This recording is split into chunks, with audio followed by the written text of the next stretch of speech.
Mi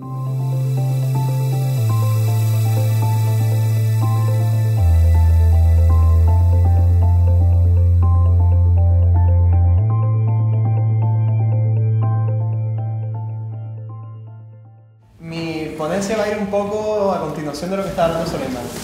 Sobre todo estaba terminando de hablar, lo estábamos comentando ahora. Estaba terminando de hablar un poco de dónde está la barrera ética y moral en el tema del uso de Internet, ¿no? Y sobre todo del conocimiento que tenemos sobre lo que hacemos en Internet, que al final yo creo que es muy difuso, ¿no? Y creo que necesitamos algún tipo de ayuda muchas veces a visualizar lo que realmente estamos haciendo. Muchas veces no sabemos ni lo que estamos haciendo, ¿no? Para ir rápido, porque pensé que íbamos a tener más tiempo y la verdad es que tengo aquí un pifostio de papeles tremendo, porque el tema es muy largo. Vamos a intentar encuadrar el temario aquí en tres cositas. La primera, ¿alguien me puede decir lo que es el spam electoral? ¿El spam electoral? Nadie tiene idea de lo que es el spam. Pero te enteras, o sea, me refiero al tema de qué es spam electoral ahora mismo. De cómo una ley que se aprobó el 22 de noviembre le da interés público a tus opciones políticas y por una ley que está aprobada y es totalmente legal y está en vigor, el partido político de turno puede saber todos tus datos de ideologías políticas, de requisitos, de lo que sea, y mandarte información, mandarte marketing, mercantilizar tus opiniones políticas, hacer publicidad de tus ideologías políticas. Eso es una ley orgánica de 22 de noviembre, que se aprobó eso, 22, entró en vigor y prácticamente nadie se ha enterado. Y es una cosa bastante preocupante. ¿Por qué? Porque realmente hay una fiscalización de todo lo que hacemos tremenda. En el ámbito político, en el ámbito ético, en el ámbito moral, en el ámbito económico. Muchas veces cuando hacemos una transferencia bancaria nos llega a nuestro móvil, nos sale un aviso. ¿Ustedes se piensan que nadie ve eso?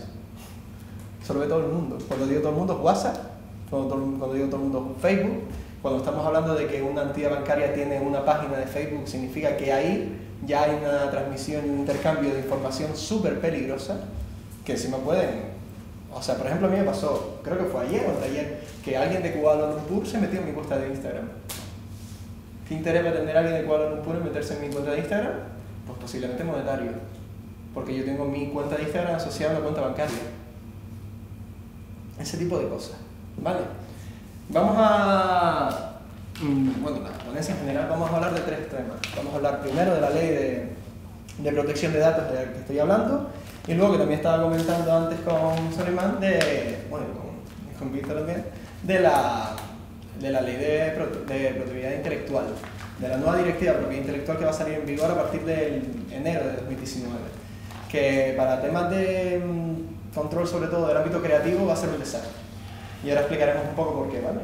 Alberto, perdona, ¿te importaría explicar un poco más en extenso cómo es esto del spam? Del spam electoral, justo voy a eso. Vale, justo voy a eso. Va a ser el primer tema que vamos a tocar porque es lo más inmediato, ¿no? Salió el 22 de noviembre y realmente la estructura que tiene esta ley es una ley de propiedad, de protección de datos, que realmente lo que viene a ser es como una adaptación de la protección de datos a nivel estatal, pero viniendo evidentemente de un marco normativo europeo. Esto es una directiva que pasa a ser un reglamento. ¿Se acuerdan que en mayo a todo el mundo le llegaban mensajes en el correo de tienes que ponerte de acuerdo, tienes que expresar tu consentimiento de forma expresa, ¿se acuerdan de eso, no? Sí. Eso es el reglamento de protección de datos que ha provocado una armonización, que es esta ley. Y esta ley, ya de por sí un poco más ambigua, ha provocado que el ordenamiento jurídico español haya añadido algunas cosas, algunas licencias, y una de ellas es precisamente esa. De esta ley lo que ha extraído son sobre todo tres artículos. ¿Por qué? Porque, para empezar, esta ley es un pifostio súper mal redactada. Yo creo que básicamente la redactan mal para que no enteremos mucho de qué está pasando, ¿eh? De verdad lo digo porque no lo entiendo. Yo, sinceramente, es que hay veces que no entiendo nada. Bueno, el primer artículo que voy a hablar es el 58 bis. ¿Por qué es bis? Porque precisamente esto es algo que se añade en abril. Esto no es algo que, o sea, un proyecto de ley tarda varios años, según la mesa, según el desarrollo, pero esto curiosamente es una enmienda que se presenta en abril. ¿Quién está gobernando en abril? PP, ¿no? Vale. Pues la cuestión es que precisamente esta enmienda lo que viene a decir es que realmente el tratamiento de datos, cuando hay una intención onerosa o lucrativa, entonces cuando la cosa se pone un poco complicada, entonces realmente ahí tenemos que dar consentimiento, hay una dificultad de transmisión bastante importante, pero claro, aquí, si tú pones lo que estaba diciendo antes, si tú pones la capacidad ideológica de la gente como un interés público, ¿sabes? Como algo que sea, por así decirlo, metanacional, supranacional, es decir, que de máxima entidad y que pueda ser accesible a todo el mundo, realmente lo que estás es minusvalorando ese concepto. Porque eso lo que hace es que la gente que mercantilice con eso lo haga de forma libre y gratuita. Lo único que te da la ley, y lo cito porque por eso traigo este documento, porque lo que voy a hacer es citando un poco también los textos para que vean que esto realmente es así. El artículo 58 bis considera amparada en el interés público la recopilación de datos sobre ideología de internautas por parte de partidos políticos, coaliciones o agrupaciones electorales. Es que ya no estamos hablando de partidos políticos, estaríamos hablando de que el Hazte Oír Hazte Oír, esta agrupación de extrema derecha que está muy asociada a Vox y que ha tenido un montón de movidas incluso en Argentina, realmente se puede apropiar de datos tuyos para mandarte información incluso que tú no quieras recibir, pero simplemente porque le hayas dado like a un comentario en Facebook, o hayas comentado algo en el diario, o hayas comentado algo en El Mundo. Ese tipo de datos se van a fiscalizar totalmente. Y me parece un atropello. De hecho, ya veremos que hay varios juristas que están hablando ya en el ámbito internacional de que realmente esto es un desastre, ¿no? Pero esos datos, perdona, ¿se los compran a una corporación que los tiene? No, estos datos tú, como usuario de internet, los has puesto porque tú dices, si yo comento en el diario, tú imagínate, yo soy de Podemos, ¿no? Y comento en el diario, me gusta Podemos. Y Podemos puede entrar en eso porque visualiza esos datos y entonces en función de lo que estoy comentando ya está mandándome un marketing personalizado y específico. Pero que no son las estadísticas que tiene Google o Facebook normalmente de nuestra actividad. También. Y luego con eso comercia. No, porque eso es como una cosa más directa. Es una cosa más directa. Eso ya existía, porque claro, ahí estamos hablando, eso ya existía, pero eso es el régimen general de protección de datos del reglamento, precisamente lo que iba un poco era a tapar eso, a parar esa situación, porque claro, al final se estaba mercantilizando con bases de datos gigantescas, ¿no? Eso ya existía. Ya, pero aquí lo que estamos... Pero anónimamente. Claro. Y ahora es... Ahora es particularmente a tu correo te va a llegar una movida que va a ser, ¿quieres votar a este partido político? O mira lo que estamos haciendo. Porque ya no es una cosa indiscrecional, en el sentido de que te mandaban publicidad electoral porque básicamente eres un ciudadano que está dado de alta en lo que sea, y entonces ellos tienen acceso porque esas bases de datos sí son públicas. Pero es que ahora te van a mandar una publicidad específica a ti, como persona. Entonces a mí eso me parece muy peligroso y me da miedo, sinceramente. A mí me da un miedo tremendo. Bueno, aquí estábamos hablando también del artículo 58, ¿no? Y del 58 bis, y aquí hablábamos sobre todo de las limitaciones. ¿Qué ocurre con las limitaciones? Lo que simplemente te dicen es que la única limitación que tiene esto es que tú te niegues, que expresamente digas que no. Y aquí tenemos un concepto que me hubiera gustado tener una pizarra porque es un poco complicado, que es el del silencio en derecho. Ah, pues mira, pues sí. Pues si tienes uno, pues sería genial. Bueno, el concepto del silencio en derecho va en dos cosas. El silencio puede ser positivo o negativo. Cuando un silencio es positivo, significa que la inacción tuya va a dar lugar a que una situación permanezca. Y el silencio negativo va a dar lugar a que una situación no permanezca. En el caso de esta ley, tú te tienes que quejar para que deje de actuarse. Si tienes prisa, perfecto. Si te hace falta. Sí, eso voy, eso voy. No, que voy a tener casos particulares. Casos particulares. Siempre termino así. A ver, estamos hablando de la ley orgánica de protección de datos, ¿vale? Esto va a ser uno y luego va a ser la directiva europea, que es la 2016/0280. Estas son, por así decirlo, las bases de lo que vamos a ver. Aquí estamos hablando del 58 bis de esta ley, ¿vale? Y aquí lo que estamos hablando, sobre todo, es del tema del silencio. ¿Qué significa esto? Cuando se proponga estos envíos de documentación o de marketing, tú tendrás que decir, no quiero recibir esto. Es decir, el silencio es positivo. ¿Por qué? Porque tú tienes que actuar para que te deje de venir la información. Y ya claro, la cuestión es que una persona que medianamente no se entere mucho, va a recibir un montón de información. La gente se está aprovechando de eso. Y claro, el concepto de silencio en este tipo de ámbitos, para mí es muy erróneo, porque precisamente lo que tiene que ponderar siempre es la libertad ciudadana.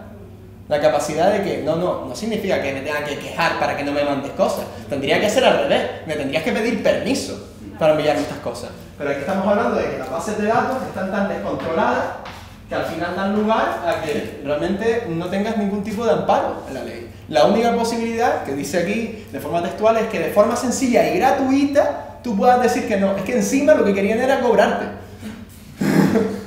Es que no sé, ya, es que era como el culmen ya, ¿no? Es como encima que tengo que decir que no, por decirte que no te voy a cobrar. Es que me parece un desastre tan grande que yo no sé a dónde estamos yendo, sinceramente, con este tema. Eso es el artículo. Y después están los dos artículos que yo creo que son incluso más importantes, porque este está de tremenda actualidad porque lo que está pasando, porque realmente, si se fijan, hay elecciones andaluzas ya, mañana. Esto, yo no sé cuántos andaluces hay aquí, pero yo creo que los acaban de masacrar a mail de propaganda electoral seguro, porque si esto entró el 22 de noviembre, realmente tiene la capacidad para poder generar esto. Otra cosa es que hay infraestructura, pero bueno, eso es otra cosa. Bueno, estábamos hablando del 58, vale. Después entraría el 94 y el 85. Yo sé que esto es tedioso, ¿vale? Porque también soy un profesor de Derecho y he visto esas caras. Entonces, yo sé que si quieren a proponer y tal, esto sé que es un coñazo. Pero si quieren proponer o si quieren participar en cualquier momento, háganlo sin problema, ¿vale? Estos dos artículos creo que son la clave. ¿Por qué? Porque esto está muy relacionado por cómo conviven y cómo permanecen nuestros datos en Internet. ¿Vale? Este es el derecho al olvido y este es el derecho a rectificación. Si te fijas, este es el 85 y este es el 94. Hay 9 artículos aquí que son morralla pura, en los que realmente te viene a explicar por qué puedes rectificar y eso da lugar a cómo los datos se eliminan. El derecho al olvido es algo que nace realmente en el ordenamiento jurídico español en otra ley, que es la ley 1/82. Esto lo habrán leído o lo habrán escuchado, sobre todo en el tema de cuando hemos hablado Marcos y yo, del tema del tratamiento del honor y a la imagen. Esto nace sobre todo con el tema de las fotos que les hacen a los policías.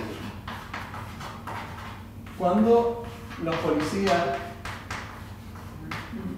te dan la posibilidad de no, realmente no puedes tener esa imagen mía, te voy a quitar el móvil, te voy a reclamar las fotos, todo eso sale de aquí, de esta ley. Y todas estas disposiciones también. ¿Por qué? Pues vamos a verlo. El derecho al olvido de la información es un derecho ciudadano básico. Está amparado en el 18.4 de la Constitución Española. Básicamente lo que viene a decirte, y cito otra vez, las personas tienen derecho a reclamar que se elimine cualquier dato proporcionado a una red social por ellos mismos. Lo que hace la directiva, la ley orgánica, es que esto antiguamente era solamente de Internet, pero ahora se extrapola también a las redes sociales. Es decir, si tú subes algo en Facebook o si tú subes algo en Instagram, tú tienes derecho a que eso se elimine pasado el tiempo. Pero el problema es que, ya veremos después, que Facebook tiene libre uso de todas las imágenes que tú publicas en Facebook, aunque tú tengas derechos de propiedad intelectual, porque estás sirviéndote de la plataforma. Que eso es una cosa también súper preocupante, porque al final es derecho de autor mío, pero realmente tú puedes hacerlo que te dé la gana con mi imagen sin siquiera pagarme un duro. Pero y habrá un conflicto también, perdona, de nacionalidad, ¿no? O sea, porque esto es una ley española y al final Facebook es una empresa... Sí, pero es que esto está una ley española que está amparada en una normativa europea. Y esa normativa europea realmente sale de la OMPI, que es la Organización Mundial de la Propiedad Intelectual. Entonces son conceptos que son supranacionales, pero que al final se van individualizando en cada país. De hecho, veremos luego que cada vez que llevamos este tipo de conceptos a cada país, es otro temazo, porque hay que interiorizarlo, tiene que haber informes, hay que adecuarse a la realidad social y política de cada nación, entonces es un concepto bastante complicado de llevar a cabo. Lo veremos sobre todo cuando veamos esta directiva que voy a comentar después, ¿vale? Bueno, cito también. Establece como excepciones en los casos de circunstancias personales del afectado cuando entre en conflicto con las redes sociales, prevaleciendo el usuario como concepto de metapersona.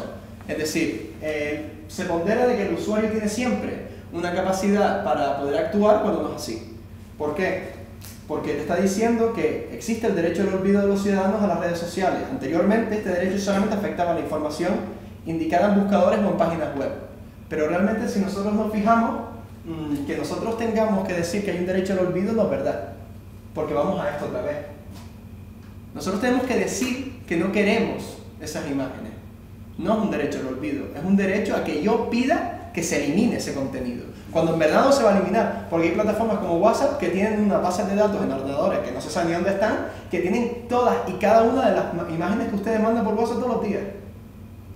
Nunca se va a eliminar eso se está guardando, y encima posiblemente lo que hagan con esos datos es mercantilizarlo, enviarte publicidad en función de lo que tú envías, que evidentemente ahí tendremos cosas personales cada uno, pues eso evidentemente está totalmente vulnerado, porque parece que no, que WhatsApp, que no. Y además que curiosamente WhatsApp y Facebook e Instagram son la misma empresa, entonces al final es Facebook el problema. Y por último es el derecho a rectificación, que es el del artículo 85. Tanto el derecho 94, el artículo 94 como el 85, en el ámbito creativo creo que son los más importantes, porque aquí estamos hablando de la colisión con un artículo de la Ley de Propiedad Intelectual, que es el artículo 14, que son los derechos morales y hablan sobre todo de la integridad de la obra. Una persona que se crea vulnerada por una foto de un fotógrafo puede pedir el derecho al olvido. Una persona que se crea vulnerada por una foto de un fotógrafo puede tener derecho a la rectificación. Que en el caso de una rectificación, el derecho al olvido es eliminarla, que es incluso peor. Pero en el caso de la rectificación es una modificación, un pixelado. Lo que se hace, por ejemplo, con menores, ¿no? Que eso por ley es así. Pero realmente eso es una modificación, es una vulneración de la integridad de la obra, ¿no? Vamos, yo lo veo así. Creo que es un tema que también da por... O sea, tiene bastante de enjundia y realmente está tocado por encima, porque realmente creo que hay conflictos entre la ley de propiedad intelectual y esta ley. Pero claro, luego vamos a ver la nueva ley de propiedad intelectual que va a salir y ya veremos que no va a haber conflicto, porque todo se va a hacer mucho más pequeñito, vamos a estar mucho más controlados y todo va a ser mucho mejor para el PP. Entonces, esto sería el artículo de rectificación. Bueno, yo lo veo así. Es que, perdona que yo soy muy político. Estaríamos hablando de este marco normativo, que quizás se me ha ido un poco para allá, voy a borrar. Viene la otra ley. Que amplíe ¿Dime? Que amplíe la... Vale, el campo de visión. ¿Así mejor? No, te decía como la niña que le... la niña. Vale.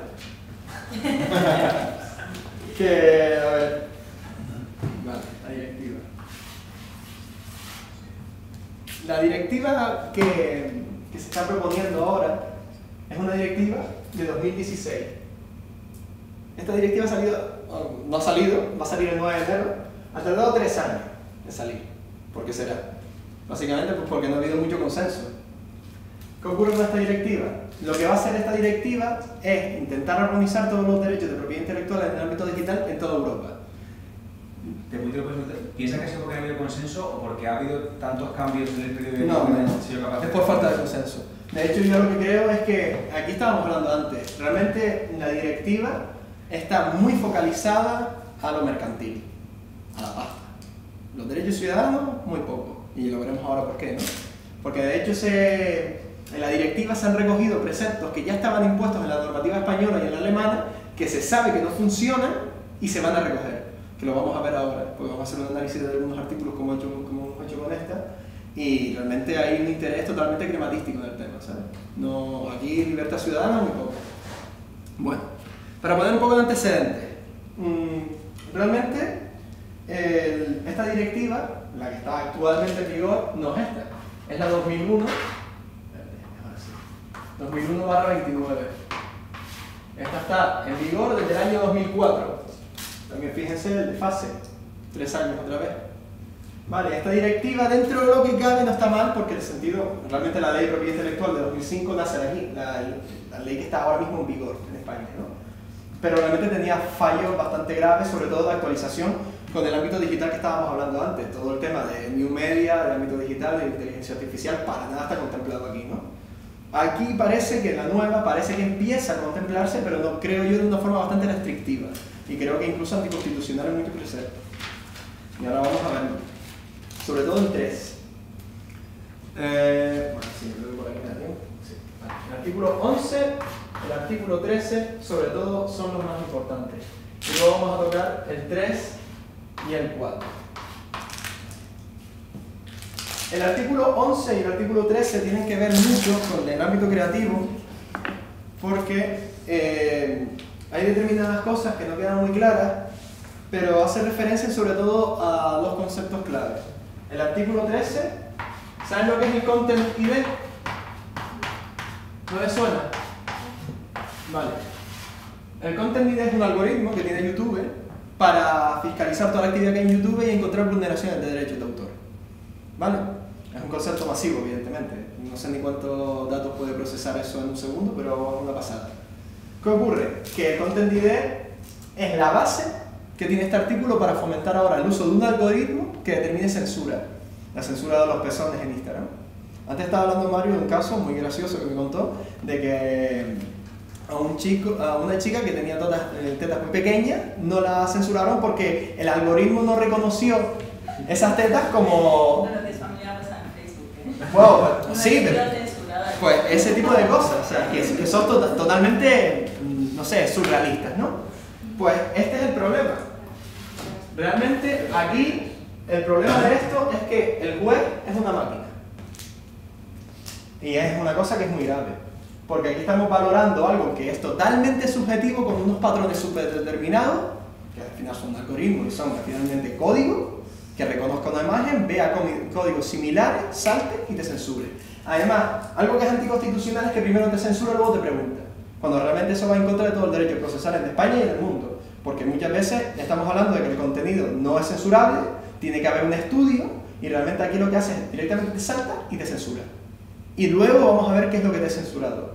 Entonces, solamente para empezar, en la integridad y sobre todo en lo que es la distribución o lo que es al final la visualización de una obra creativa o artística, es también una vulneración de derechos de autor, porque también vulnera los derechos morales y los derechos de distribución, que esos son los derechos de patrimonial. Si estoy yendo muy rápido y se están perdiendo, lo dicen. Vale. Pues eso en principio es el artículo 13. Y luego está el artículo 11, que es lo de la tasa Google. ¿Alguien sabe lo que es esto? ¿Nada le suena? Tampoco. Vale.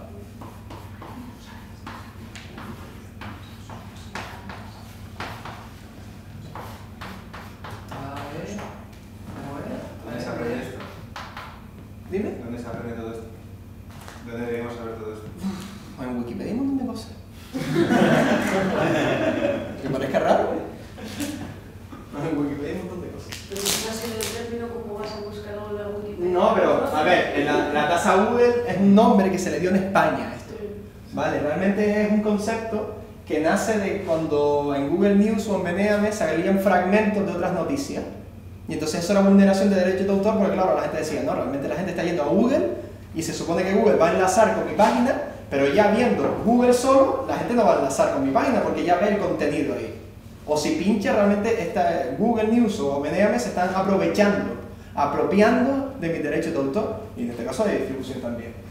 Entonces, claro, la tasa Google, una cosa que se implantó en 2014 creo que fue, tanto en España como en Alemania.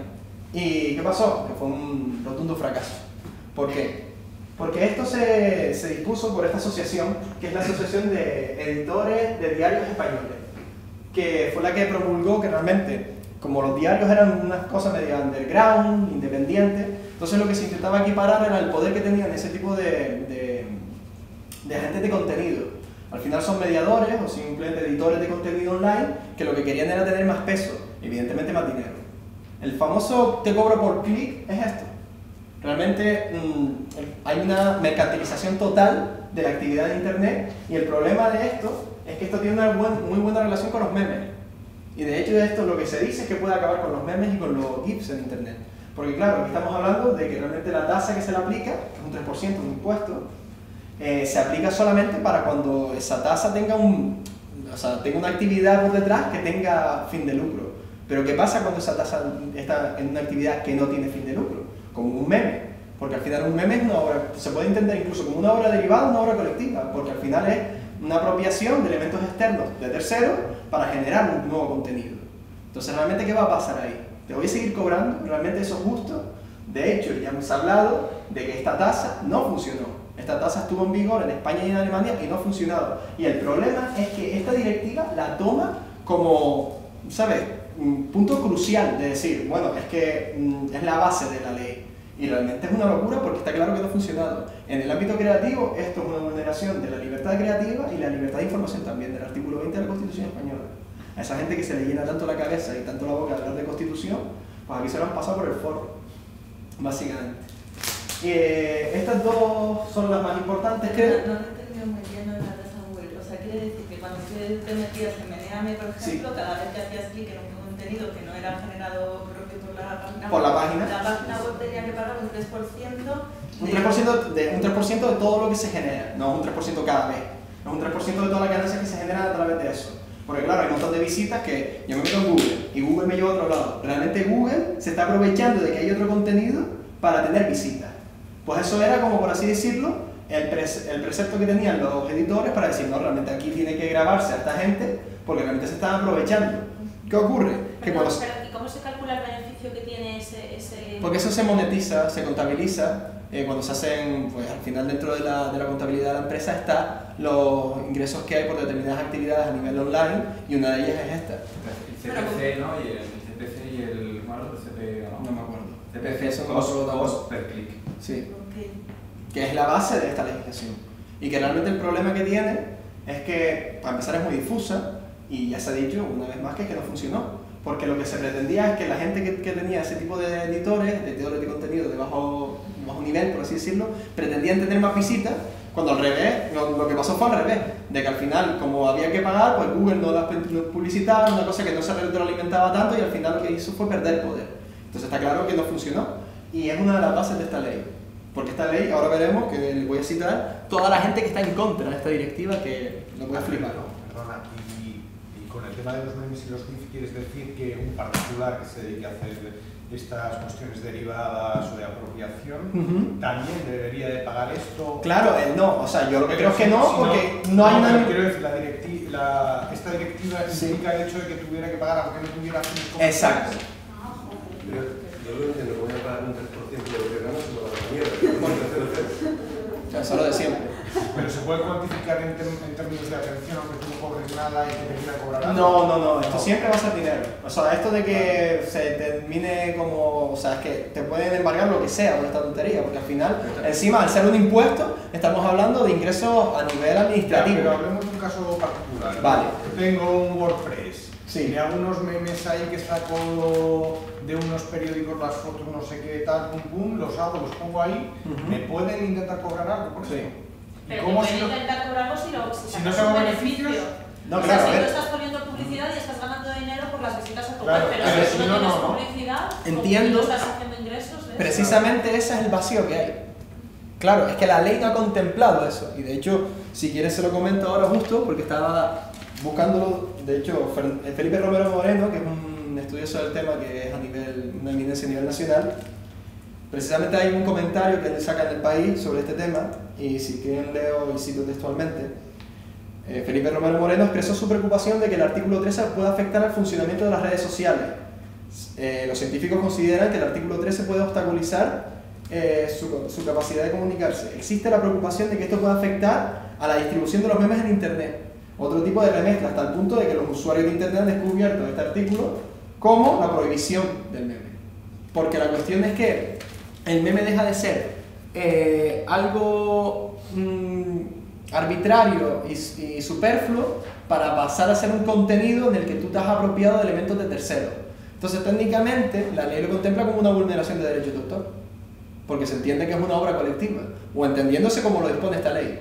Pero claro, la cuestión es que no es el tema. El tema aquí es que estamos hablando de clics y estamos hablando de enlaces, ¿no? Y de feedback sobre todo, y de retroalimentación online. Entonces estaríamos hablando de que realmente aquí lo que se está valorando es que hay una empresa que está dejando de ganar dinero porque tú te estás apropiando de algo sin pagar. Eso es lo que ellos dicen, cuando realmente es una falacia total, ¿vale? Pero evidentemente aquí lo que estábamos hablando, la mercantilización del tema, una vez más. Pero esto lo han pensado para YouTube, ¿no? A lo mejor. No, lo que estábamos hablando, que por cierto creo que cometí un error porque puse un sitio, una cosa en un sitio y otra cosa en otra. Ah, bueno, no, está bien. Digo porque en YouTube la gente que, bueno, los youtubers que transmiten directamente de YouTube es la única manera de monetizar por clic, ¿no? Exacto. Pero claro, es que a ver, ahí ya en YouTube hay diferentes cosas, porque para empezar hay diferentes logaritmos y determinados algoritmos también y de código fuente que evidentemente van dirigidos a dividir YouTube del resto. Porque para empezar, tenemos esto, de que es que YouTube ya tenía su propio algoritmo para ver censura. Y ahora esto se va a extrapolar a todas las redes sociales. De hecho, ya se está implementando eso en Facebook y en Instagram, que tienen sus propios algoritmos, pero son muy similares. Que han hecho Facebook e Instagram, bueno, que es Facebook, comprar parte de ese algoritmo. Y de hecho se mercantiliza la forma de represión, ¿sabes? Es total. Porque al final estás vendiendo, es que es un arma. Estás vendiendo un arma que va no dirigido a pegarte un tiro, que no se sabe, pero evidentemente es una cosa bastante peligrosa. Yo lo veo muy peligroso, sobre todo por la discrecionalidad y sobre todo porque en ambos casos es un puto robot, ¿sabes? No es una persona. Es que lo que estamos hablando de la inteligencia artificial antes, y por eso fue mi pregunta, ¿dónde está el límite? ¿De cuándo puede tener una actividad, una función humana sin tener un humano detrás? Que claro, ya a veces vemos, hay jueces que están locos, ¿no? Hay jueces que tienen una subjetividad a la hora de determinar sentencia que no es muy buena tampoco para la calidad democrática. Pero es que una máquina, por lo menos ahora, y es algo que también está hablando antes con Solimán, por lo menos en este momento no puede asumir ese papel, porque no tiene suficiente capacidad, creo yo. Y creo que es algo evidente. Y de hecho, volvemos a decir un poco la oposición, porque es que es tremenda. Está el alto comisionado de la Unión Europea, de las Naciones Unidas, está Creative Commons, está World Wide Web, está es que un montón el Partido Europeo, Research Club, un montón de instituciones, United Press Association, muchísimas asociaciones, muchísimas empresas, sobre todo empresas, que al final es una cosa que choca un poco, porque realmente esto es lo que realmente es algo bueno para las empresas. Pero es que está claro que ya el límite es tan violento de que realmente hay que poner un parón, hay que poner un muro o una especie de medida, ¿no? Porque realmente la indefensión como ciudadanos que tenemos con este tipo de cosas es tremenda. Eso evidentemente se extrapola evidentemente a la actividad creativa, de cuando estamos totalmente censurados en internet, sobre todo en el ámbito del femenino con los desnudos, ¿no? Y estábamos hablando antes también lo ridículo que es de que el algoritmo no distinga un desnudo real de una obra creativa, de una pintura o una fotografía. Porque al final es algo, no sé, creo que sinceramente para plantearnos un poco qué estamos haciendo con esta, sobre todo con Instagram, ¿no? Que es la plataforma quizás más visual de todas. Vale, y después estaban estos dos artículos que quería comentar un poco por encima, porque tanto el 3 como el 4 hacen referencia a un artículo que ya está en la Ley de Propiedad Intelectual, que es el 32, que son los límites. Porque claro, una de las cosas que se me olvidó comentar, que también es algo que comentamos en la charla que di en Proyector, que es el tema de la parodia. Y cómo la parodia es un límite de los derechos de autor, y cómo realmente la parodia está siendo un poco ultrajada con estas dos disciplinas, sobre todo, y sobre todo con esta. Porque realmente ya va a ser censurable algo que entre en unos patrones muy determinados, indiferentemente de que sea con un contenido humorístico. Entonces realmente ya lo que es el concepto de parodia a ámbitos de online o al ámbito digital está bastante cuestionado. Y realmente lo que hace el 3 y el 4, más que la parodia, que es el 39 de la Ley de Propiedad Intelectual, aquí se está hablando de unas excepciones cuando los contenidos tienen uso en la docencia y en la investigación científica. ¿Vale? No me acuerdo el orden, creo que uno es uno y el otro es el otro, no sé exactamente. Y lo bueno que tiene esto, y lo voy a leer porque se van a partir de risa, porque es una cosa tan surrealista que yo lo tengo que leer varias veces. A ver si la encuentro. Tiene que ver sobre todo con el artículo 4, que si no me equivoco es el de la excepción por temas educativos o docentes.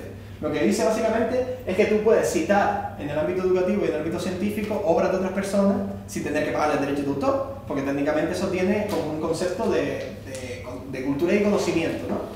Pero aquí, en esta nueva directiva, lo que te dicen es que realmente, en el caso de creo que era el caso educativo, que creo que es el 4, hace una reflexión interesante. Tú puedes acceder a contenidos de unos profesores, contenidos universitarios, contenidos de escuelas de todo tipo y utilizarla, pues básicamente en cualquier investigación, en cualquier estudio. Si no hay licencia, ¿qué significa eso? Significa que va a ser gratis a no ser que el mismo tema esté ofertado en un libro que tengas que comprar. Si está ofertado en un libro que tengas que comprar, vas a tener que comprarlo y si no es ilegal, tío. O sea, es tremendo. O sea, realmente tienes que comprar el libro. Me explico. La cuestión es, si quieren borro esto un poco porque ya es un batiburrillo y estamos terminando con estas dos leyes. Y lo explico porque ya en sí, este tema es un poco... es que es surrealista totalmente. Y claro, la cuestión es que esto, para empezar, es totalmente anticonstitucional. Porque realmente lo que está haciendo es vulnerar una directiva que existe actualmente y está en vigor, que es la Directiva de Comercio Electrónico. ¿Vale? Lo que dice este precepto es lo siguiente. Artículo 4. Lo que dice es, en el ámbito educativo, tú puedes ceñirte a determinados conocimientos en el ámbito educativo, te puede tocar como dejarse perfectamente, ¿vale? Tú puedes ceñirte a determinadas investigaciones o determinados textos. ¿Qué ocurre? Si tú tienes acceso a ese texto, lo normal es que tú tendrías que pagar por esto, ¿no? Porque realmente eso son licencias de uso. ¿Se podría entender así? ¿Qué ocurre? Que estamos hablando de que esto es una excepción. Se supone que si tú haces esto con esta intención, en educativa, vamos a poner docente también, que es lo que pone la ley en España actualmente, ¿vale? En el artículo 32. Vamos a poner aquí Europa y en España es el artículo 32. Vale, tanto el 3 y el 4 de esta ley están contenidos en el mismo artículo, no solo la ley de propiedad intelectual española. ¿Qué ocurre? Educativo, docente, me apropio del texto, tiene que haber una retribución. No siempre, porque estamos hablando de que hay un límite. Este límite funciona en el ámbito europeo cuando tú no tienes otra opción. Es decir, si tú tienes la capacidad de poder adquirir un libro comprándolo, tú tienes que primero acudir a esa vía. Y en el caso de que tú no encuentres nada del mismo tema, tú puedes ir a un ámbito educativo docente y apropiarte del trabajo de un profesor. ¿Más o menos se entiende así? ¿Sí? ¿No? Vamos a ver. O sea, el trabajo de un profesor que no esté publicado. No, sí está publicado. Lo que pasa es que en el ámbito online está publicado en una página web de una universidad o de una escuela. Y entonces, ¿qué ocurre? Que tú te apropias de ello porque tú tienes la capacidad por este artículo de no pagarle. ¿Te apropias para escribir un texto o para citarlo? Para citarlo o para escribir un texto, pero tienes que citarlo. Eso es el derecho de cita, por eso por esto esta excepción. ¿Qué ocurre? Que en el caso de esta ley estaríamos hablando de que no puedes acudir a lo gratis si hay algo por lo que puedas pagar. ¿Y el concepto de la biblioteca? Y el concepto de la biblioteca desaparece. ¿Cómo desaparece? ¿No? Desaparece también. Si yo hago un trabajo de investigación y saco un libro de la biblioteca y cito ese libro con el libro de la biblioteca, ¿no es lo mismo? ¿estaría vulnerando algún derecho o no? No, claro que no. Pero aquí estamos hablando del ámbito online. Vale. Exclusiva. Afortunadamente. Sí, no, bueno. Yo no sé, que está bien la puntualización. Está claro que estamos hablando de un ámbito online. Evidentemente, en lo físico todavía eso no va a desaparecer. Espero que no desaparezca nunca, ¿no? Pero es muy loco. Además que consultas, y perdón por la interrupción, si Nada, consultas un artículo publicado online, ahí sí. No, claro, en ese artículo no es que vayas a ese artículo, es que te apropies. Claro, sí, yo cojo un artículo y lo cito. Lo citas, vale. Pero ¿qué ocurre en este caso? De cuando estamos hablando de temas, por ejemplo, de doctorado o temas de ese tipo, que generalmente muchas veces los derechos de autor no pertenecen a quien lo hizo, sino a la universidad, por la ley también, porque es uno de los conceptos de la ley que también son para otra conferencia. Pero la cuestión es que aquí lo que se trata es de esta palabra, que es la licencia que tú tienes. Entonces, aquí lo que se habla, o este texto lo que habla, es que yo, si tengo la capacidad de poder monetizar ese conocimiento, tiene que ponderar eso primero antes de que tú lo consigas gratuitamente. Y eso es lo que me parece un desastre total. Y aparte no solamente un desastre, sino que a todas luces va a encontrar el derecho mercantil y en contra de la Constitución y de la vida humana, se me pone, ¿sabes? Porque es que es súper surrealista que realmente tengas que estar obligado a adquirir algo monetariamente en vez de poder tenerlo de forma gratuita. Esto está claro de que la misión de la ley está yendo a mercantilizar la actividad cultural. Claramente. Y claro, por eso ha tenido tantos problemas para poder salir adelante. Porque claro, esto es otra cosa. Esto está en vía de proceso. Ahora se ha votado hasta hace, creo que fue un mes o dos, en la Comisión Europea. Y realmente esto va a ir a otra votación el 9 de enero, pero esto va a salir. Y estos son una vulneración de derechos, sobre todo los creativos, sobre todo en el ámbito de la distribución posterior también, que es abismal. Esto es un caso solamente, pero evidentemente esto crea una problemática a la hora de divulgar obras, a la hora de mostrarla y a la hora de distribuirla muy grande. Sobre todo porque realmente el control que tenemos en Internet actualmente es total, y con esto muchísimo más, porque ya nos están dirigiendo cómo consumimos cultura. O sea, no solamente ya el hecho de cómo creamos, que también, porque evidentemente tienes que citar a los autores, porque eso dentro de lo que cabe es medianamente justo, ¿no? Pero no se trata ya de eso, se trata de que tienes que monetizarlo, porque se entiende de, coño, es que el derecho de cita no da de comer a la gente, es verdad, pero coño, también tiene sentido de que, joder, es que si se va a ir el derecho de cita y el derecho de poder apropiarte de mecanismos cada vez que yo esté diciendo, yo sé, Pierre Bourdieu, por ejemplo, Pierre Bourdieu me tendría que dar 5 pavos cada vez que lo cite, ¿no? Es que es totalmente ridículo el tema, ¿no? Y realmente esta es la realidad. Esto ahora mismo no está en vigor, pero esto va a estar en vigor en enero. Y a niveles de... es que es un desastre. A niveles de todo tipo de creación, incluso ya en el ámbito educativo y docente. Como estamos viendo. Una duda, porque ahora pensándolo así como aceleradamente. O sea, tú, por ejemplo, todo esto que nos estás explicando aquí, digamos que pertenece al ámbito de lo que se podría considerar leyes sobre propiedad intelectual. Sí. Si tú... Pero bueno, es mucho más amplio. Claro, tú estás generando un contenido online hablando desde este punto de vista, como lo estás haciendo hoy aquí, me estás diciendo que con la nueva ley, si hay un manual vendido por alguien sobre ¿En Amazon sobre propiedad intelectual, yo a la hora de montar una clase sobre eso entendiéndose tengo la obligación de entendiéndose en amplio espectro, sí. Claro, eso quiere decir que una plataforma como Amazon que tiene ese manual se va a hacer monopolio de eso. Y aparte del monopolio, va a ser la única opinión que se va a poder expresar. Precisamente, por eso estaba diciendo al principio que es una vulneración del artículo 20 de la Constitución, que es el de la libertad de expresión y la libertad de prensa. Porque realmente aquí solamente va a haber una línea, o va a haber muy pocas líneas de discurso. Porque realmente la información y el conocimiento se va a concentrar tanto en la que realmente la pluralidad que tenemos ahora va a dejar de existir. Por eso este tipo de conceptos, lo que van a lo que estábamos hablando, van a generar un mundo virtual y digital mucho más restrictivo.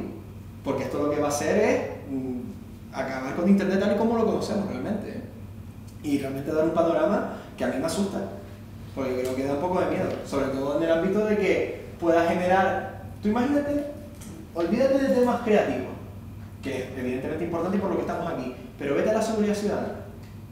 O vete a la opinión política, o la ideología política, con el auge del fascismo que hay ahora en Europa. Esto me parece súper peligroso, porque estás dándole el poder a una entidad financiera o corporativa para poder decidir todo lo que pasa en el país en el ámbito digital, y posiblemente, con el auge del fascismo, haya un nexo de unión entre ese tipo de entidades, de que es lo que ha pasado toda la vida, de que al final, yo qué sé, el corporativismo, al final el tema de toda la mercantilización, va siempre apoyada por un poder neoliberal, ¿no? Eso es muy peligroso. Y eso, sinceramente, lo que creo es que pone en dicho todo la calidad democrática que tenemos. Y ya lo más peligroso es que esto no ya es a nivel español, es que esto es europeo. Esto es a nivel europeo. Lo que pasa es que, evidentemente, contra esta ley, tanto Alemania, Países Bajos, Bélgica, creo también, no sé si Dinamarca, la verdad es que no sé cuántos países se han opuesto, pero bastantes países están bastante en contra de esta ley, además por razones obvias, ¿no? Porque aquí estamos hablando de que se va a vulnerar muchos preceptos constitucionales en España y en Europa también.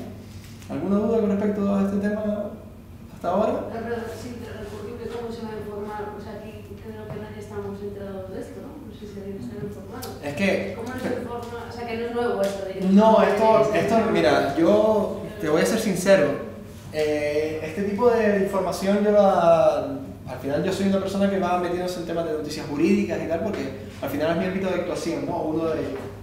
Pero esto en la prensa, y sobre todo la ley aquella del famoso, la que vimos antes de la ley de protección de datos, salió el 23 en la prensa. No se habló en ningún momento de todo lo que pasó, de las enmiendas que tuvieron que presentar, de cómo salió votada, de que tardó 3 meses, que no sé cuánto. O sea, salió a partir del día en que estaba en vigor. Y entonces, miren señores, esto es lo que hay. Lo que está haciendo la prensa no es ni siquiera discutirlo, que bueno, algunos preceptos sí, pero aquí estamos hablando de que lo que hay es un abanico de información que te dan cuando ya está aprobado. Entonces, ¿de qué coño sirve me lo des cuando está aprobado, cuando yo me puedo quejar antes, ¿no? Precisamente los medios de comunicación están perdiendo también esa base crítica, ¿no? en esa base de que puedan aportar un poco a la lucha social, porque si esto lo llegamos a saber, parte de manifestaciones montamos, ¿no? Una cosa, Roberto, ¿no hay asociaciones de abogados o algo así? Sí, DENAE es una de ellas. Vale. DENAE. Que están haciendo una labor determinada. Lo que pasa es que DENAE, bueno, ahí me voy a tirar un poco a la piscina. DENAE es una institución que es derecho, sobre todo generados a partir del espectáculo, y una parte, evidentemente, el arte visual, ¿no? Y el arte plástico otra. Y evidentemente son gente que sabe, pero es una institución que se nutre mucho de conservadurismo y ese tipo de ideas, porque son gente que viene sobre todo de bufetes o de empresas un poco, bueno, pues fachas, ¿no? Lo voy a decir, es lo que hay. Entonces, claro, el concepto es bonito, pero claro, al final lo que vas a escuchar de esa gente es que esto sea así, pero que va a dar una capacidad para poder defendernos, que es verdad, claro, porque al final lo que pondera aquí es de seguridad ciudadana con el tema del terrorismo, ¿sabes? Porque estamos en Alerta 4 desde hace un montón de tiempo y eso se tenía que ver reflejado en el ámbito digital desde hace un tiempo y no se había visto reflejado. Esto es una forma de cobertar todo este tipo de cosas y es una forma de hacer Internet mucho más pequeño y más controlable, que es la clave. Y bueno, DENAE es una institución que se dedica a eso y tiene muy buenos profesionales, pero con el discurso yo no estoy muy de acuerdo, en principio. Hay algunas cosas con las que sí. Iba a comentar una cosa que tenía por aquí apuntada, porque como ven esto es súper denso, y espero no se nos un poco aburrido el tema, ¿no? Porque es un poco aburrido también incluso. Pero aquí tenía yo apuntado. Sí, mira aquí. El artículo 3, que es el anterior, ¿vale? Propone una excepción al derecho de autor para la extracción de datos y textos a efectos de investigación científica. Dependiendo de si reconoce el Estado el dominio público de las publicaciones o no, el artículo 3 podría aumentar o disminuir las restricciones en comparación a lo que existe actualmente. ¿Qué significa? El artículo 3, que tiene que ver con el ámbito científico, que es lo mismo, pero en vez del ámbito educativo, el ámbito científico. Lo que depende realmente de la actividad del artículo 3 es del Estado donde se vaya a aplicar y del concepto de dominio público donde se vaya a aplicar. Porque claro, al ser dominio público se supone que tú lo puedes utilizar de forma libre. Pero claro, no es lo mismo el dominio público en España que en Turquía. Te digo ya que no tiene nada que ver, afortunadamente. Entonces, realmente eso también da una discrecionalidad. O sea, es como las leyes, la mayor parte de la gente que ha visto la ley de propiedad intelectual coincide. Por ejemplo, el tema del artículo de la parodia es una línea. Y es como un tema tan complicado y lo defines en una línea. Y esto es lo mismo. ¿Cómo puede ser que tú le des la discrecionalidad a un país para aplicar una ley y que abras el campo tanto de que pueda haber sitios donde haya una libertad total o relativamente normal a un sitio donde haya un fascismo emergente? O sea, realmente tampoco ha habido una intención de poder conciliar, porque se supone que esto lo que va a hacer es armonizar todos los derechos a nivel europeo. Pero está claro que si depende del dominio público en cada estado, ¿qué armonización hay ahí? Yo creo que es un poco mentira, ¿no? Y después el artículo 4, que es el que estamos, que es lo que quería hacer, era puntualizar porque lo que quería era citar lo que pone. El artículo 4 propone una excepción obligatoria para el uso de obras protegidas por derechos de autor como parte de la actividad docente, digital y transfronteriza. Este artículo, cuando se implemente, aclarará a los establecimientos educativos que pueden hacer un uso no comercial de obras protegidas por derechos de autor con fines ilustrativos. Ha habido preocupaciones del sector educativo, dado que la excepción propuesta por este artículo es demasiado restrictiva, porque el sector propone ampliar el alcance de los establecimientos educativos para incluir instituciones de patrimonio cultural, porque encima es otra. Esto es solamente docencia. Ni siquiera dice centros culturales, ni siquiera dice universidades, en el ámbito de docencia, entiéndase, de posgrado, este tipo de cosas. Aquí está hablando de centros educativos como puede ser una formación profesional o ámbito de bachillerato, simplemente. Es decir, encima estás restringiendo muchísimo este derecho, ¿no? Y aparte de restringirlo, lo que hace es hacerlo mucho más duro, porque dice, la parte más debatida del artículo, que es el artículo 4.2, según la cual la excepción no estaría disponible si hay licencias adecuadas disponibles en el mercado. Es lo que estaba hablando antes. Es decir, tú no puedes acceder a lo gratis si hay licencias adecuadas disponibles en el mercado. Aquí no te está diciendo en el mercado oneroso, pero está hablándose de que, claro, si es en el mercado, se entiende que tienes que pagar por él. Entonces, claro, no puedes ir a lo gratuito de forma directa. Tienes primero que ver, a ver, yo voy a tratar este tema, voy a fiscalizar todos los documentos que tengo. ¿Tengo que pagar por alguno? No. Venga, pues entonces voy a la universidad y cojo este doctorando, cito y no pasa nada. Pero si yo tengo que pagar por algo, tiene que ser así. O sea, ya me están encauzando a producir el ámbito cultural de una forma súper específica. Y eso, evidentemente, es una vulneración de este artículo. Pero para servir todo eso es complicado. Complicadísimo. Es que encima no es que sea complicado, es que me parece que no va a poder ser. Porque el problema es la cantidad de gente que primero no va a estar de acuerdo y se va a saltar esto a la torera, pues me parece muy bien por otra parte. Y después, evidentemente, la capacidad de control que tenga el Estado sobre esto. ¿Usted se imagina el gobierno español controlando esto? No, ya les digo que no. Porque esto, aparte de que esto es una implementación europea, esto está... El proceso es muy simple. Esto llega, lo que es llevemos al Congreso de Europa para que no se haga un lío, ¿no? Del Congreso, hay unas enmiendas y demás, se hace un texto, llamémosle ley, que es en el que estamos ahora. Y este texto tiene que ser aprobado por un informe por cada Estado miembro. Es decir, claro, cada Estado miembro dirá, esto es una puñetera locura, yo no voy a firmar esto. Entonces realmente, hasta enero, que es cuando se dice que en 2019, no va a salir adelante. Pero ¿qué ocurre? Que ya se está viendo que incluso con estas locuras hay muchos estados que van a votar y va a haber mayoría y por tanto va a salir. Porque claro, lo que tiene Europa es que todos los votos valen igual. Entonces, eso dentro de lo que cabe es bueno, porque es el mismo voto que tiene Liechtenstein lo tiene Alemania, pero claro, al final hay intereses comerciales y mercantiles en los cuales hay países que están en contra de esto y van a tener que tragar, incluso si hacen un informe negativo, porque desde aquí a ahora, o sea que estamos en diciembre, hasta enero, tienen un periodo en el que tienen que hacer un informe de esta situación, dar su opinión, pero realmente luego que va a haber una votación en enero, el 9 de enero concretamente. ¿Ese informe no es vinculante? No, claro que no. Eso es un informe que se hace de forma consultiva, básicamente de cara a la galería, que es una cosa que ha hecho la Unión Europea desde que nació, que es un montón de cosas que las hace, no tienen ningún tipo de vinculación, y es como para quedar bien. Plan, sí, no me gusta, bueno, podríamos hacer esto, bueno, podemos firmar esto ahora y más adelante reformarlo, o podemos hacer un reglamento que aplique esto en cada país, porque claro, esta legislación al ser europea, esto no va a ir directamente a España. Esto es como lo que vimos antes de protección de datos. La ley de protección de datos no va directamente al país. La ley de protección de datos a nivel europeo pasa a un reglamento y ese reglamento es, por así decirlo, cómo cada país recibe esa ley. Y luego está la ley de cada país que ya integra esos preceptos a nivel europeo y los integra a nivel estatal. Más o menos, yo sé que es un poco complicado de entender y a mí me cuesta a veces. Y además el tema es sobre todo lo preocupante que es la situación. Y claro, esto a nivel de redes sociales, básicamente va a acabar con las redes sociales como las conocemos. Porque claro, las redes sociales como son macroempresas, pues evidentemente van a poder sortear e incluso acomodarse a esta situación.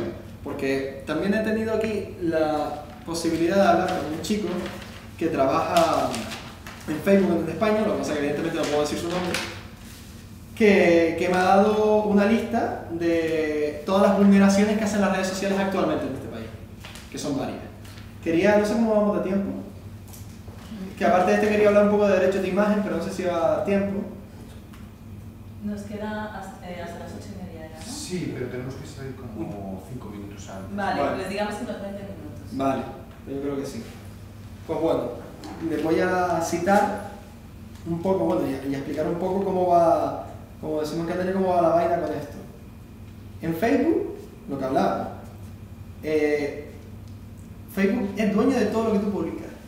Y lo que hablamos de WhatsApp también.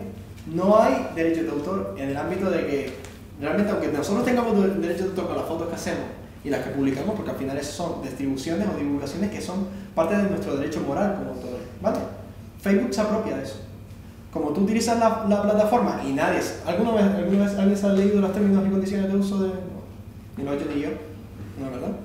Pues eso. Como nadie lo hace, ellos se aprovechan de eso.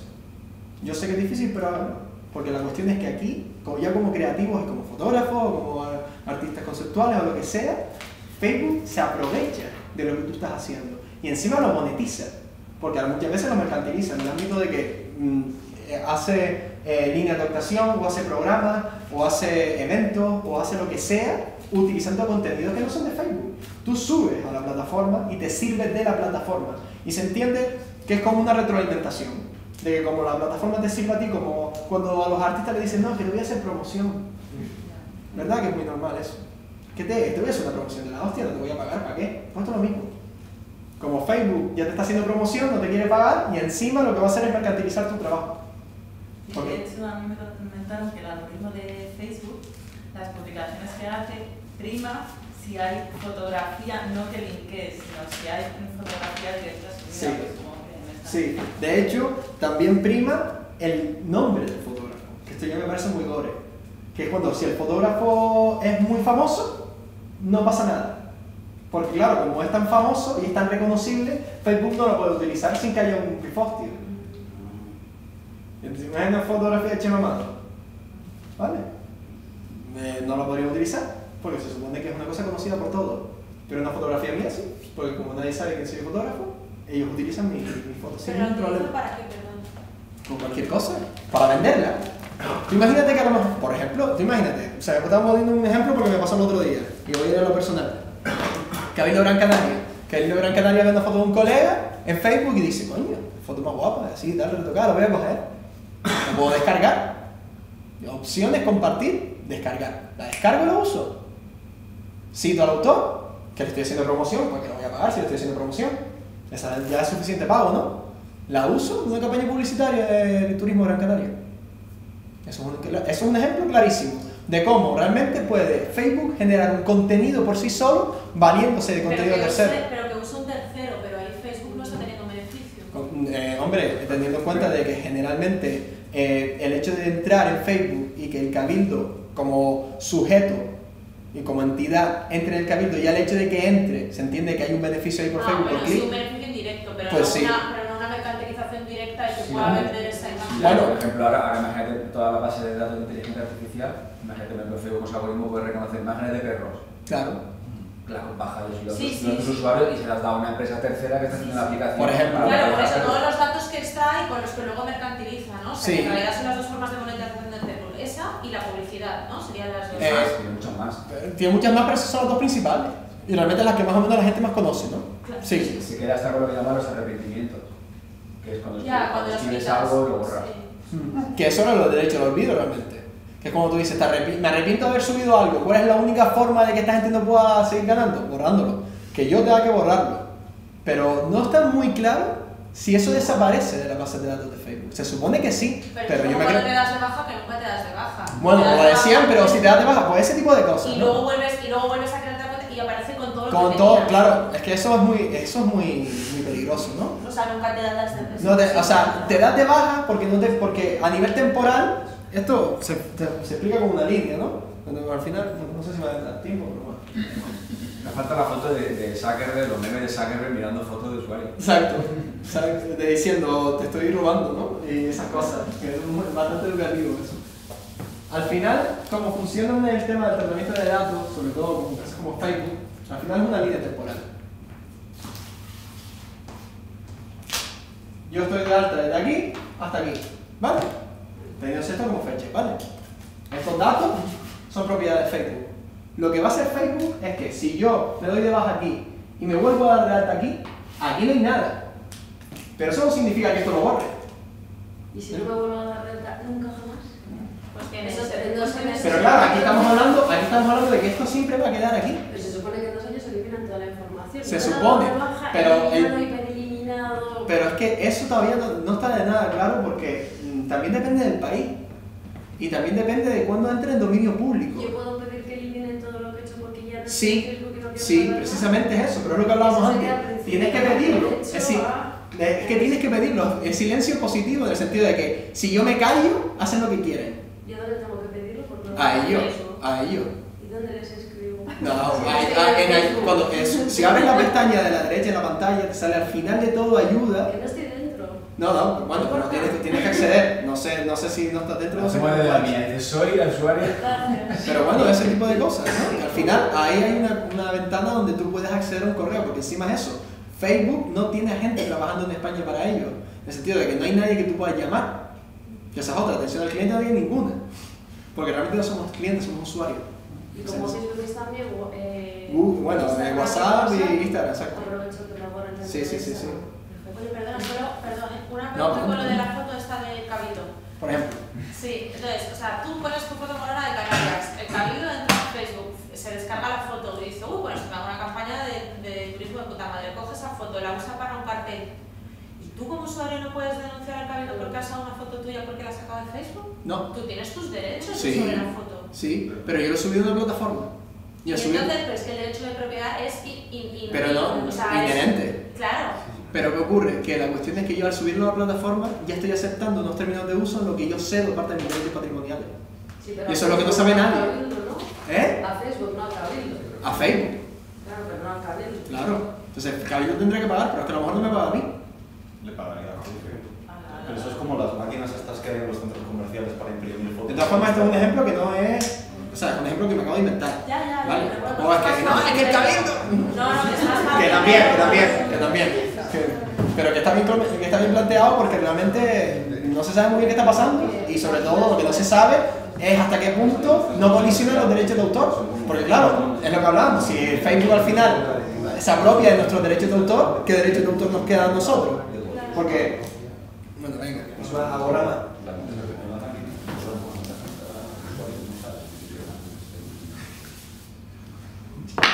Los derechos de autor son patrimoniales y morales.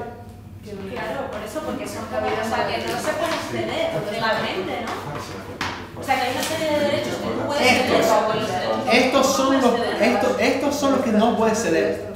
Estos sí. Estos no. Integridad, divulgación, paternidad, todo eso que es del artículo 14, no puedes cederlo porque eso es inalienable e intransmisible. Pero esto sí. Precisamente ese es el rollo, de que esto es la mercantilización. Distribución, reproducción, comunicación pública, transformación, eso sí. Claro, entonces ahí estamos hablando de que realmente se usan nuestras imágenes, hacen lo que quieren y no tengo dinero en contra. Entonces, ¿para qué coño hago las cosas? ¿No? Pues eso básicamente es el sistema del arte en este país y en otros sitios también, pero bueno. Estábamos hablando de Facebook, ¿no? Sí, que bueno, que aquí hay para dar y tomar. Mira, lo que estábamos hablando. Únicamente hay una forma de revocar esta licencia, a todas luces fuera de lugar, que es que yo borre los contenidos de Facebook. Aunque se trate de una cláusula que a muchos les parezca abusiva, lo cierto es que, por ejemplo, Twitter, Instagram o Google Plus y otras redes sociales que no nombra, sino pone otras redes sociales que vete a saber cuáles son, incluye términos muy similares en estas condiciones de uso. Es decir, estás hablando de que Facebook pasa esto, pero es que en Twitter y en Instagram también. Sobre todo porque Instagram es de Facebook, ¿sabes? Entonces al final ¿me estás diciendo en serio que si yo me puedo... gracias a Dios que en Instagram no te puede descargar una imagen de una cuenta, no te deja esa opción. Pero tú sabes que te deja la opción de sincronizar Instagram con Facebook. Y yo subo una foto de Instagram y aparece en mi Facebook. Y en Facebook la puedo descargar. Entonces eso es una vulneración del derecho de distribución de la obra. Y desde la web se puede, desde Instagram desde la web puedes también. Desde la web no lo sabía. Vale, pues no lo sabía. Pues peor todavía. De hecho antes había un botón que ponía download, lo han quitado. Vale. Antes ponía el botón download. ¿Pero se puede hacer actualmente? Botón derecho guardar foto. Ah, con la misma, ¿y no se te bloquea? No, pues yo no lo sabía. Hay empresas que directamente han hecho como pequeños fotomatones de todas fotos de comerciales. Vale. Tú seleccionas fotos y te las imprimes en papel. Ah, pues mira, pues eso no lo pagas sabía. un pago y te imprimen dos. Pues mira, que no sabía, porque encima eso es una vulneración masiva, ¿no? Porque es en plan de hago lo que me da la gana. Y luego están las APIs, que te trabajo acompañarme de las APIs. Bueno, eso sí. Las APIs abiertas, tú Eso pones sí. un hashtag y muestras. Sí, claro, eso sí, lo que quieras de la red. Eso sí tienes razón. Pero quizás no es el mismo procedimiento porque no es lo mismo que descargar. O sea, que no es un botón de descargar que es como mucho más, no sé, me parece peor, ¿no? Porque incluso es mucho más plausible y puede pasar con mucha más asiduidad, ¿no? O por lo menos es mi opinión. Y tenía otro, aquí dos. Twitter e Instagram. Puntualizar dos cosas de cada una de las redes sociales que me parecen muy peligrosas también. Que bueno, hablábamos antes del chat de China, pues Twitter es prácticamente lo mismo ya, lo que pasa es que el chat de China es a lo que aspira Twitter, de controlar absolutamente todo lo que hacemos. Y sobre todo temas de localización, que eso también es muy peligroso, porque realmente no se sabe estar muy bien ya quién tiene la información de nuestra ubicación y sobre todo qué es lo que hace. Porque sobre todo una de las cosas que hace la publicidad online y el marketing del siglo XXI que tenemos tan violento es muchas veces seguirnos seguir nuestro itinerario y empezar a mandarnos ubicaciones y empezar a mandarnos publicidad de establecimientos que están en nuestra ubicación. Pero no solamente en nuestra ubicación porque estemos parados, sino que rastrea lo que hacemos todos los días, cuál es el recorrido que hacemos más frecuentemente a la semana, por ejemplo, de casa al trabajo, de casa al coche, lo que sea, y ahí ya nos está ofreciendo cosas. Porque si te salen las cookies es una cosa parecida, lo que pasa es que aquí elevado a la máxima potencia, en el sentido de yo voy por la calle, hago un trayecto todos los días, el mismo o muy parecido, y todos los comercios que están alrededor, que tengan una cuenta de Twitter, una cuenta de Instagram, una cuenta de Facebook, me van a aparecer en mi móvil. Y además me pasa mucho en Madrid. De, ¿qué opinión te das de este restaurante? Y yo, no entraba en este restaurante y resulta que lo tengo aquí. Eso es muy peligroso. A mí me parece muy peligroso porque es lo que hablaba antes una chica ya se fue, que es que claro, Internet tuvo un uso militar al principio. Todo esto es extrapolable en un estado policial. Porque tú te piensas, ¡ay, qué bien que me da sitio donde comer! Vale, te da sitio donde comer, pero también le está diciendo a la policía dónde está. Porque la policía con el tema que precisamente ese es el problema por donde íbamos hablando la otra vez de la ley Mordaza y del tema del terrorismo. Realmente la capacidad que tiene el Estado para acceder a estos datos y traficar con ellos o incluso pues ya jodernos la vida es abismal. Porque con el tema del terrorismo ya tienen la carta blanca para hacer lo que quieran. Alberto, esos digamos son resultados que son obvios por el propio uso de la red que hacemos, pero sí. Hay más cosas que hacer, por ejemplo, Facebook. Por ejemplo, ellos saben, por ejemplo, hasta la posición del teléfono móvil. Sí, no, claro. Si yo estamos aquí en esta sala y sí, con el teléfono encima de la mesa en esta posición, saben que estamos juntos hablando. Exacto. O sea, empiezan a triangular y a relacionar, a crear nuevas formas de relación entre personas. Pero realmente, que esto es una cosa que discutía en Las Palmas con un amigo que es ingeniero informático, que realmente es lo que dice, coño, pero es que no son discusiones ni son conversaciones entre personas, son entre dispositivos, ¿no? Pero realmente, que es verdad. Pero claro, llegará un momento en el que el dispositivo no esté aquí, sino esté aquí, o esté aquí dentro, ¿no? Entonces eso me parece más peligroso todavía, y eso no le queda mucho, ya lo sabes, porque ya hay implantes en las orejas y sobre todo aquí en la muñeca, que es acojonante lo que puedes ver. Y entonces, realmente es acojona lo que puedes hacer del guay, pero es que acojona lo que pueden hacerte a ti. Porque el seguimiento que tú tienes y la fiscalización de todo lo que tú haces es continuo y constante. Y eso al final se monetiza en términos publicitarios y de marketing, pero a temas de seguridad ciudadana también es bastante peligroso. Y Alberto, también hay que tener en cuenta que la seguridad ciudadana también es un ámbito economizado. Claro, totalmente. O sea, que cada sí, vez pero más privatizado. No, claro, a ver, la seguridad ciudadana... Y que la vigilancia no solo va a venir de la policía, sino de empresas. Es que una de las personas más poderosas de Canarias, precisamente, es el de Seguridad Integral Canaria, que tenía la licencia para hacer la seguridad del Metro de Madrid. ¿Vale? O sea, son empresas que encima ahora están externalizando servicios que se supone que son competencia interna. Bueno, en el aeropuerto. ¿Qué venden en el aeropuerto cuando hay seguridad? ¿Ustedes venden de seguridad estatal? No. Son empresas privadas que están ganando concesiones.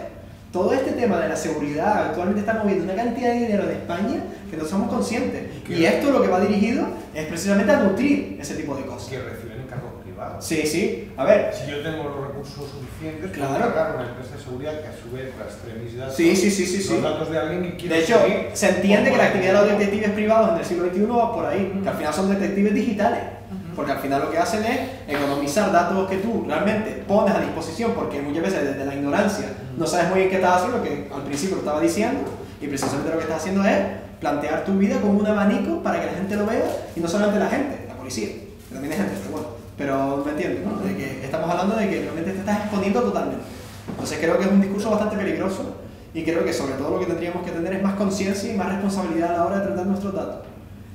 Datos que tengan que ver con lo personal, pero también con lo creativo. Pero Alberto, es inevitable. Si el problema no es que no leamos las licencias, a ver, si el problema es que si alguien quiere distribuir, claro, es que está haciendo, es lo que está, yo también este grupo de investigación estoy totalmente de acuerdo. Tiene un Facebook, si yo tiene Facebook, Twitter, etcétera. Si es que el problema tienes que entrar por el lado, es que si no existes. O sea, está claro, cada vez es más virtual. Pero precisamente creo que eso es un mecanismo del sistema. Hombre, eso es un mecanismo que se supone que las leyes están hechas, para protegernos. Pues para nada. Y vemos que para nada.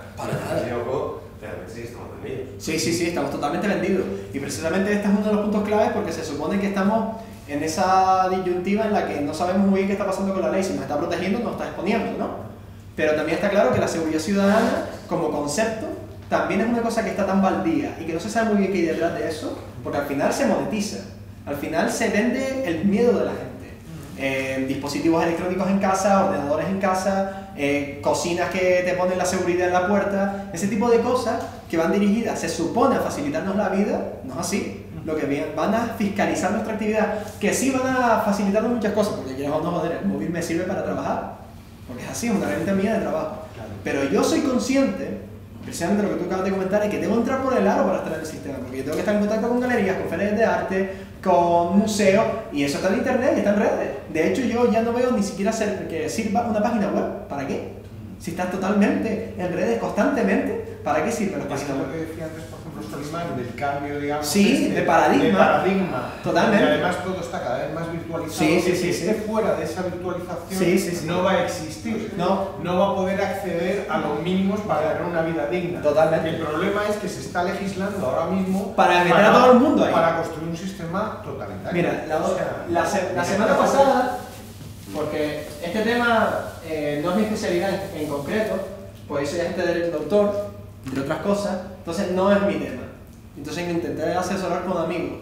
Y un amigo me lo explicó muy fácil, es un embudo. Esto es un embudo. Aquí estamos todos, toda la ciudadanía, y lo que está haciendo el sistema es que todos pasemos por aquí. Meternos en un carrito muy pequeñito, en un sitio del que ellos puedan fiscalizar lo mejor posible, puedan ver todo lo que hagamos y sobre todo que nosotros seamos los primeros que demos el primer paso para entrar. Es decir, nos están poniendo un escenario en el que si tú no estás dentro no moras, no comes. Porque claro, no comes. Es que no comes. Es que no comes. ¿Por qué? Porque estamos hablando de cómo la actividad a niveles creativos, y no solo creativos, estábamos hablando antes de LinkedIn también. Porque yo uso LinkedIn más que Facebook prácticamente. Y realmente lo que te están es forzando a entrar ahí. Están diciendo, tienes que exponer tu vida, tienes que exponer tus logros, tienes que exponer todo lo que haces en tu día a día, tienes que exponer que tienes una vida guay, porque encima solo mostramos lo bueno, como si fuéramos robots, ¿verdad? Solamente mostramos lo bueno como si nuestra vida fuera maravillosa, cuando realmente es un puto desastre casi siempre. Entonces, realmente es una mentira lo que estamos vendiendo. Pero es que nos obligan a vender esa mentira porque tienes que entrar en el sistema, porque tienes que trabajar en el sistema, porque tienes que cotizar en el sistema y te tienes que esclavizar en el sistema. Y esto es una parte en la que realmente vamos hacia un modelo de sociedad, creo que insana, democráticamente es evidente, pero más allá de eso, perdemos parte de humanidad por el camino. Porque tendemos a ser personas que están en un sitio tan coartado, tan pequeñito, que aquí no cabe mucha pluralidad. ¿No?